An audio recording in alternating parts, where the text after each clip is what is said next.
Lorsque les catcheurs de la WWE montent sur le ring, ils sont souvent confrontés à un autre type d'adversaire, des fans irrespectueux.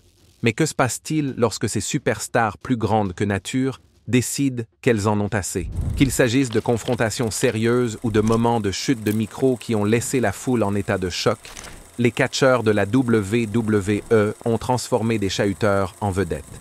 Qui a le mieux résisté? Et comment certains des plus grands noms de l'histoire du catch se sont-ils comportés sous les projecteurs? Nous y reviendrons.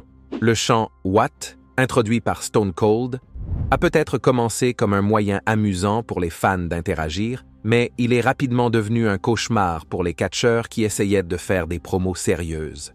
Interrompant le flux du dialogue et déstabilisant souvent les athlètes, le chant est devenu notoirement agaçant, surtout lorsqu'il est adressé à des légendes qui ont gagné leur respect. L'Undertaker est la dernière personne au monde que l'on souhaite contrarier.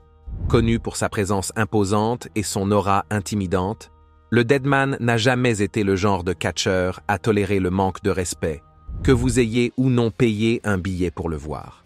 L'un des exemples les plus emblématiques de cette attitude s'est produit lors d'une promotion en 2002, alors que l'Undertaker se trouvait sur le ring avec Ric Flair, en préparation de leur match de WrestleMania 18. Alors que The Phenom remettait en question l'héritage du Nature Boy, la foule a commencé à perturber le segment en scandant constamment « What ?»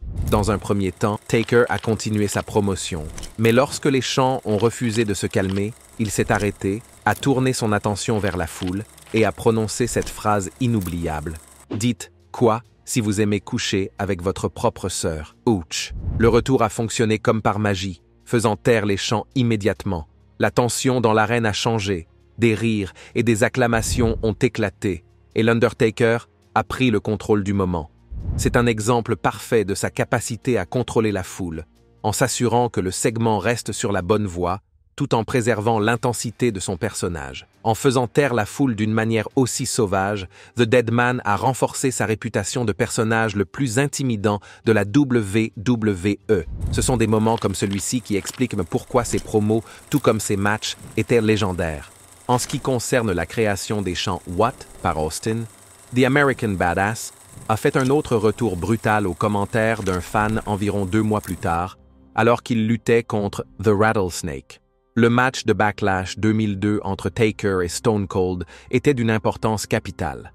Ric Flair, qui était copropriétaire de la WWE en kayfabe, s'est désigné comme arbitre invité. Cela a ajouté une couche de tension supplémentaire au match, car aucun des deux catcheurs ne faisait confiance à l'impartialité de The Night. Le vainqueur du match devait défier Hulk Hogan pour le titre de champion de la WWE. Undertaker, dans son costume d'American Badass, a apporté une aura de confiance brute et d'arrogance rebelle au match, capturant parfaitement le ton grinçant du début des années 2000. En tant que bagarreur sans état d'âme avec une présence imposante, sa personnalité de motard a ajouté un côté unique à son personnage déjà emblématique. Pendant le match, Taker domine Austin. À un moment donné, alors qu'il renvoyait Austin sur le ring, un chahuteur dans le public a crié « Tu es nul, Undertaker !» Sans perdre de temps, l'Undertaker s'est tourné vers le fan et lui a donné la réplique classique « Ta mère est nulle ». Cette réponse a suscité les rires et les acclamations de la foule, ce qui correspond parfaitement à l'esprit de l'époque. Ce retour rapide a fait taire le chahuteur et a ajouté une couche mémorable à un match déjà dramatique. Il ne s'agissait pas seulement de gagner une place pour le titre, mais aussi de prouver qui était le maître du ring. Ce n'est pas non plus comme si Taker avait été puni pour ses réponses agressives aux fans de l'époque. Sa victoire sur Austin ce soir-là lui a permis d'accéder au titre double VWE de Hulk Hogan, qu'il a remporté lors du Judgment Day. Il serait impossible de faire une vidéo sur les catcheurs de la WWE qui font taire les fans irrespectueux sans mentionner le seul et unique CM Punk. Mais tout d'abord, replaçons la situation dans son contexte. Paul Heyman et CM Punk sont étroitement liés depuis l'ascension fulgurante de ce dernier à la WWE. En tant que manager de Punk pendant son règne historique de 434 jours sur le titre de la WWE, Heyman a amplifié le charisme de Punk et s'est chargé du « sale boulot » qui a permis à Punk de devenir le meilleur du monde.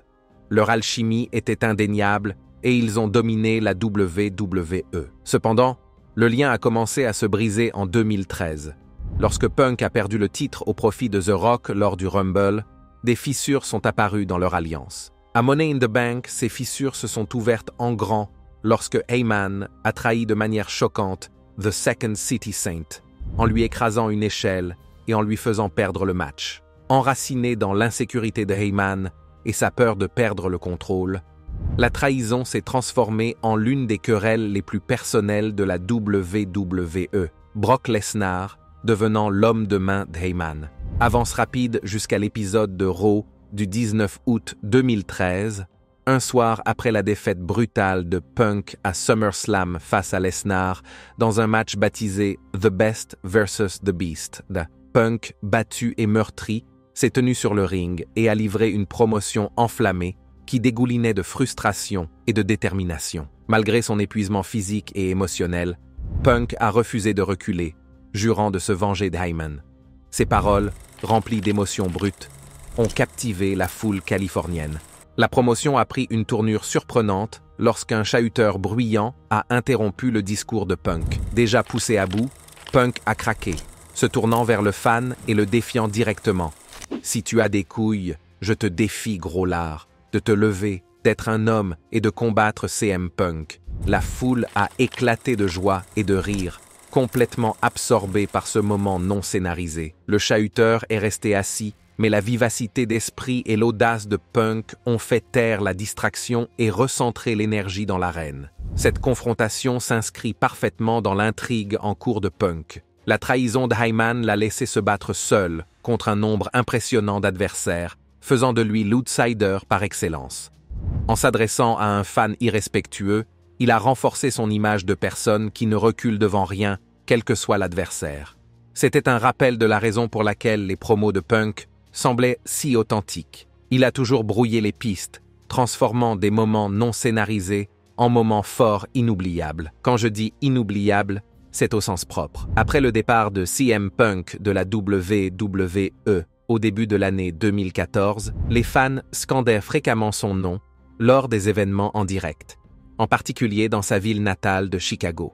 Stephanie McMahon, en tant que figure d'autorité du talon, s'est souvent adressée directement à ses chants. L'une de ces instances a eu lieu lors de l'épisode de Raw du 29 septembre 2014 à Chicago. De toute évidence, la foule de sa ville natale a éclaté en chant CM Punk pendant un segment mettant en vedette The Billion Dollar Princess. En réponse, elle a dit « Vous êtes tous pareils à Chicago, n'est-ce pas? Une bande de perdants. » Mais ce n'est pas la dernière fois que Stephanie a été accueillie par des chants CM Punk à Raw. Lors d'un épisode de décembre 2016, Stephanie en a encore été inondée. Elle a répondu en regardant son poignet, comme si elle vérifiait l'heure, et a fait remarquer « Si vous pouviez continuer comme ça pendant environ 2 minutes et 15 secondes, vous dureriez 1 seconde de plus que Punk. » Pour ceux qui ne le savent pas, il s'agit d'une référence au début de Punk à l'UFC, où il a perdu en un peu plus de 2 minutes. Ces interactions ont mis en évidence la vivacité d'esprit de Steph et sa capacité à contrôler la foule, en transformant les moments de perturbation en occasion de renforcer l'autorité de son personnage de talon. En parlant d'autorité, le mari de Steph, Triple H, sait comment s'y prendre pour s'en prendre au public de la WWE. Une promotion spécifique a été faite dans le cadre de la réaction kayfabe de Triple H à la reconquête du titre par Cena, mais elle avait aussi des sous-entendus plus profonds. Dans les mois qui ont précédé, la WWE a dû faire face à de nombreuses réactions en ligne. De nombreuses personnes se sont exprimées sur les choix d'organisation, en particulier sur la domination continue de Cena en tant que star principale. À l'époque, l'autorité, la faction talente de Triple H et Stephanie, dominait les intrigues de la WWE, Triple H agissant en tant que décideur kayfabe. John Cena venait de conserver le titre de la WWE dans un match Fatal 4-Way à Battleground, et l'autorité était frustrée que son plan pour détrôner Cena ait échoué. Lors de l'épisode de Raw du 21 juillet 2014, The Game s'est adressé au public après Battleground, où Cena a conservé le titre. Triple H s'est moqué des fans qui exprimaient leur mécontentement à l'égard du produit à l'époque sur les médias sociaux, déclarant sarcastiquement « J'ai des options sur la façon dont je gère cela. Vous savez ce que je vais faire? Je vais tweeter mon mécontentement. C'est ça. Je vais sauter sur les médias sociaux et je vais tweeter jusqu'à ce que mes doigts saignent. Je pourrais même envoyer un Instagram ou un Vine. Et sur ce tweet, quel que soit le nombre de caractères que j'obtiendrai, je menacerai. C'est vrai. Si je n'obtiens pas ce que je veux, je vais faire une émeute.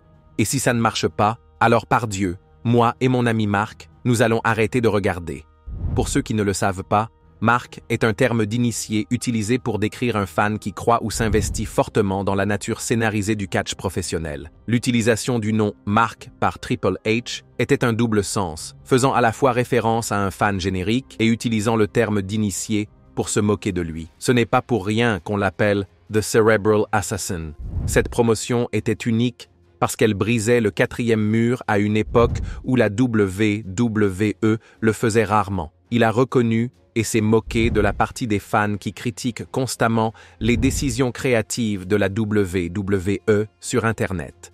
Le public a réagi par un mélange de huées, de rires et d'acclamations, selon qu'il était plus ou moins facilement offensé ou qu'il se sentait personnellement attaqué. Certains ont été amusés par cette prise de conscience, tandis que d'autres se sont sentis attaqués ou rejetés, interprétant la promotion comme le fait que la WWE ignore des critiques légitimes. La communauté du catch sur Internet a explosé après cette promotion, beaucoup se demandant si Triple H se moquait des fans avec bonne humeur ou s'il montrait le mépris de la WWE pour son public. Certains fans ont apprécié l'humour et reconnu l'absurdité de certaines plaintes en ligne, tandis que d'autres y ont vu la volonté de la WWE de détourner des commentaires valables. Quoi qu'il en soit, en 2025, les affaires sont florissantes avec Triple H à la tête de la WWE. En ce qui concerne les catcheurs qui jouent aujourd'hui un rôle exécutif dans les coulisses, il fut un temps où Dwayne Johnson lui-même faisait taire les fans irrespectueux avec aisance. En 2003, lors d'un épisode de Réo à Toronto, au Canada, The Rock a prononcé l'une de ses promos les plus mémorables. C'était après sa victoire sur Hulk Hogan à No Way Out 2003, où il avait adopté son gimmick de talonneur, Hollywood Rock. Hollywood Rock était une version arrogante et suffisante de lui-même, inspirée par son succès grandissant à Hollywood.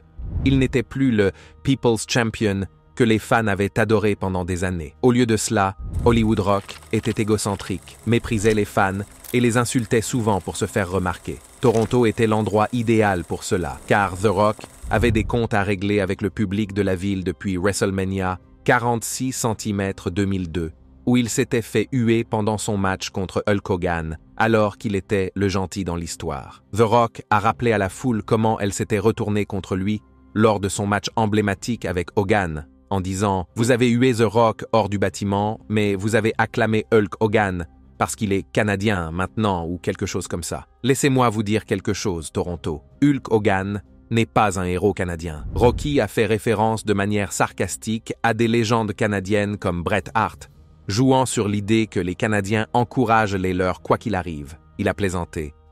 Vous êtes tous des héros canadiens, n'est-ce pas? Comme Wayne Gretzky, Céline Dion et tous ces autres bons à rien. L'un des moments les plus mémorables a été lorsqu'il a sorti une guitare et commencé à jouer l'hymne national canadien. Cependant, au lieu de l'honorer, il l'a tourné en dérision, insultant encore plus Toronto. Il a ridiculisé l'équipe bien-aimée de la LNH de Toronto en disant « Les Maple Leafs n'ont pas gagné de Coupe Stanley depuis 1967 et ils n'en gagneront jamais plus. » Cette phrase a suscité d'énormes huées de la part du public amateur de hockey, ce qui a jeté de l'huile sur le feu. La réaction de la foule a été massivement négative, comme prévu. Les huées se sont abattues sur lui tout au long de la promotion et les applaudissements qui ont éclaté ont été rapidement noyés par des chants de « Tu t'es vendu ». Dans l'ensemble, il s'agit de l'une des meilleures promos de talons de tous les temps. La raison en est qu'il y avait un véritable ressentiment de la part de la foule canadienne, comme dans le moment suivant. Lors d'un épisode de Raw en 2005 à Montréal, au Québec, Shawn Michaels a fait une promo mémorable qui a ravivé le ressentiment de la ville suite à l'infâme Montréal Screwjob de 1997. Ce segment faisait partie de la préparation du match très médiatisé de Michaels contre Hulk Hogan à SummerSlam 2005, au cours duquel Michaels a joué le rôle du talon arrogant, se moquant de l'héritage de Hogan. Pour ceux qui ne connaissent pas l'histoire du catch, le Montreal Screwjob a eu lieu lors des Survivor Series de 1997, où Bret Hart a été vaincu de manière controversée par HBK dans un match pour le titre de champion de la WWE. Michaels a remporté le match après que Vince McMahon a demandé à l'arbitre d'appeler la cloche, même si Bret n'a jamais fait de claquage. Cet incident a poussé Bret à quitter la WWE pour la WCW et a engendré une profonde rancune entre Bret et Shawn, ainsi que des années de ressentiment de la part des fans canadiens. Dans son message promotionnel de 2005, Michaels a magistralement contrarié la foule montréalaise en faisant référence au Screwjob et en se moquant des héros locaux. Le meilleur moment, ou le pire selon la personne à qui l'on s'adresse, a été celui où Michaels a taquiné le public en jouant la musique d'entrée de Bret, laissant croire aux fans que le héros de leur ville natale était de retour, avant de révéler qu'il s'agissait d'une ruse. Michaels a ri aux dépens de la foule et a lancé sarcastiquement « Je t'ai eu ». La foule s'est immédiatement transformée en huée assourdissante et en chant « Tu as baisé Bret », cimentant le segment comme l'une des réactions les plus hostiles de l'histoire de la catch. Il a ensuite chanté une parodie de « Au Canada » en changeant les paroles pour insulter le pays et ses fans. The Heartbreak Kid s'est adressé directement à l'hostilité de la foule en demandant « Qui est ton père ?» Montréal. La foule montréalaise a répondu par des huées intenses et des chants « You screwed Bret », exprimant leur amertume persistante à l'égard de l'incident de 1997. Cette promotion est l'un des meilleurs moments de The Showstopper en tant que heel, montrant sa capacité à obtenir de fortes réactions en tant que méchant. Elle met également en évidence l'impact durable du Montreal Screwjob sur la culture du catch et le sentiment des fans. En 2005, Shawn Michaels avait passé plusieurs années en tant que babyface après son retour à la WWE en 2002. Cependant, cette promotion a prouvé que Michaels pouvait encore être l'un des heels les plus efficaces de l'industrie lorsqu'on lui en donnait l'occasion. Sa capacité à contrarier la foule et à jouer avec les attentes des fans a été pleinement mise en évidence. Le Showstopper a rappelé à tout le monde pourquoi il est l'un des plus grands de tous les temps. En parlant d'excellents travailleurs in-ring, notre prochain moment met en vedette l'un des athlètes in-ring les plus criminellement sous-estimés de l'histoire de la WWE. Le SummerSlam 2017 s'est déroulé à Brooklyn, dans l'État de New York. Cesaro, aux côtés de Sheamus, a défendu les titres tag team contre le duo réunifié de Seth Rollins et Dean Ambrose dans un match très médiatisé. Alors que le match était en cours, une partie de la foule a commencé à faire rebondir un ballon de plage dans l'arène. Alors que les ballons de plage ne sont pas rares lors des événements de la WWE, en particulier dans les grandes salles comme SummerSlam, cette fois-ci, ils sont devenus une source de distraction. L'attention de la foule s'est visiblement détournée du match pour se porter sur le ballon, ce qui a frustré les athlètes sur le ring qui étaient en train de livrer un combat physique de grande qualité. En milieu de match, Cesaro a remarqué que le ballon de plage rebondissait dans le public, ce qu'il a perçu comme un manque de respect envers les athlètes sur le ring. Toujours connu pour son professionnalisme et son dévouement, Cesaro a pris les choses en main. Il a sauté du tablier du ring, a pris d'assaut la foule, s'est emparé du ballon de plage et l'a déchiré, au grand choc et à l'amusement du public. Le public s'est mis à applaudir et à huer et beaucoup ont respecté la décision audacieuse de Cesaro de ramener l'attention sur le match. Sur les réseaux sociaux, de nombreux fans ont félicité Cesaro, certains l'appelant en plaisantant « Beach Ball Slayer ». Comme d'habitude, les mèmes et les tweets ont inondé l'Internet, célébrant son approche sans état d'âme.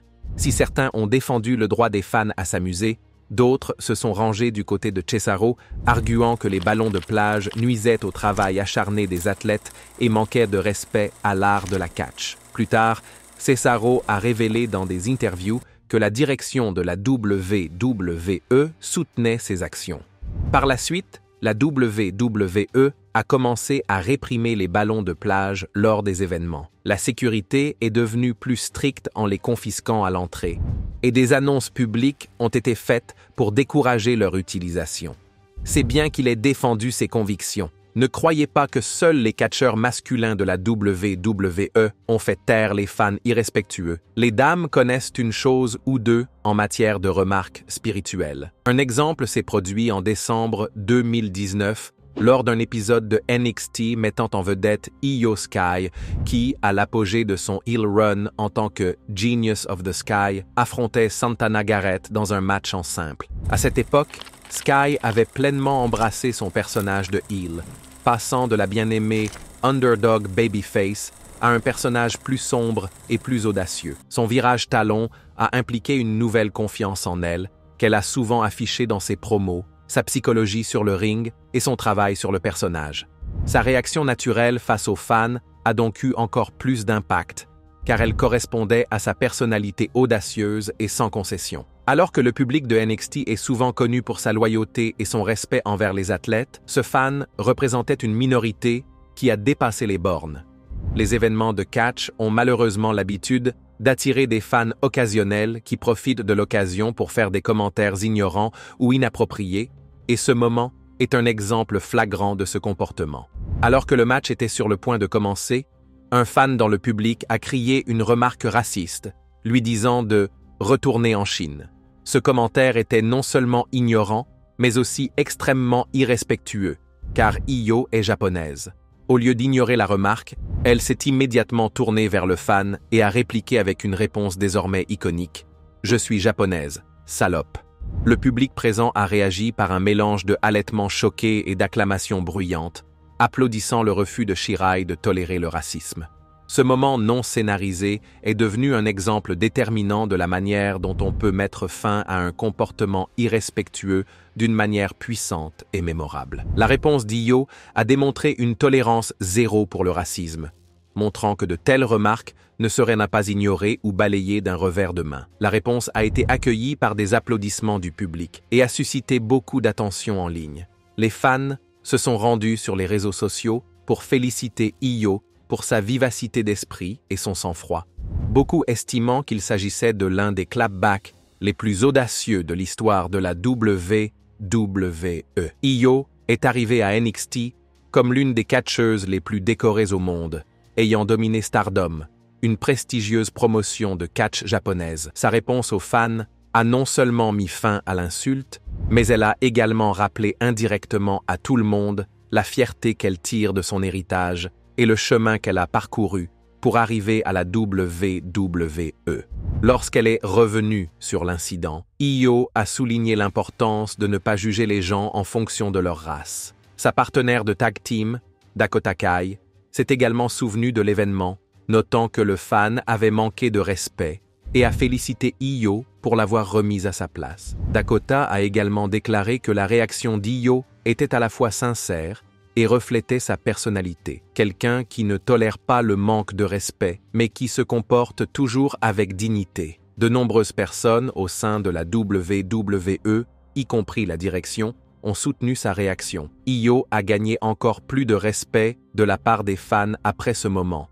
La force avec laquelle elle a géré la situation est devenue un symbole de fierté pour de nombreux fans et athlètes asiatiques, en particulier dans le domaine du catch, qui sont souvent confrontés à des défis similaires dans l'industrie. Pour de nombreux spectateurs, en particulier ceux issus de groupes marginalisés, cette réaction a été une source d'inspiration. Elle a montré qu'elle n'avait pas peur d'affronter la haine de front, même dans le feu de l'action d'un spectacle de catch. Au-delà de ses implications dans la vie réelle, ce moment s'inscrit parfaitement dans le personnage d'Io à l'écran. Son assurance, sa vivacité d'esprit et son refus de reculer, expliquant pourquoi elle est l'une des athlètes les plus respectées au monde. En kayfabe, la réaction n'a fait qu'accentuer son caractère talonneur. Son attitude catégorique à l'égard du fan s'accorde parfaitement avec son énergie « ne m'embêtez pas », ajoutant une couche de réalisme à son personnage. En ce qui concerne les fans de catch qui ont besoin d'apprendre leur géographie, notre prochain moment est cimenté dans l'histoire du catch comme l'un des clapbacks les plus drôles de tous les temps. Lors des Survivor Series 2009, l'Undertaker a défendu son titre mondial contre Big Show et Chris Jericho, qui étaient les champions par équipe, mais se disputaient toujours le titre du Dead Man dans ce match à triple menace. À un moment du match, Jericho ramenait l'Undertaker sur le ring. Ce faisant, un fan dans le public a crié « retourne à Toronto. Une insulte malencontreuse adressée à Jericho, supposant qu'il était originaire de Toronto, comme de nombreux catcheurs canadiens tels qu'Edge et Trish Stratus. Sans perdre de temps, Jericho s'est tourné vers le chahuteur et a répliqué avec la phrase devenue iconique « Je suis de Winnipeg, espèce d'idiot ». Cette réplique acerbe et hilarante correspondait parfaitement à la personnalité de Jericho à l'époque. Elle a également suscité de vives réactions de la part du public, qui a ri et applaudi la vivacité d'esprit de Jericho et sa capacité à rester dans la peau de son personnage. Jericho est réputé pour sa capacité à improviser et à créer des moments mémorables à la volée. Sa réponse au chahuteur était si bien choisie qu'elle est instantanément devenue une citation préférée des fans. En parlant de favoris, lequel de ces moments où les catcheurs ont fait taire les fans irrespectueux a été votre préféré? Faites-nous part de vos impressions dans la section des commentaires et, avant de partir, n'oubliez pas d'aimer cette vidéo et de vous abonner à Ring Rivals pour ne pas manquer les prochaines.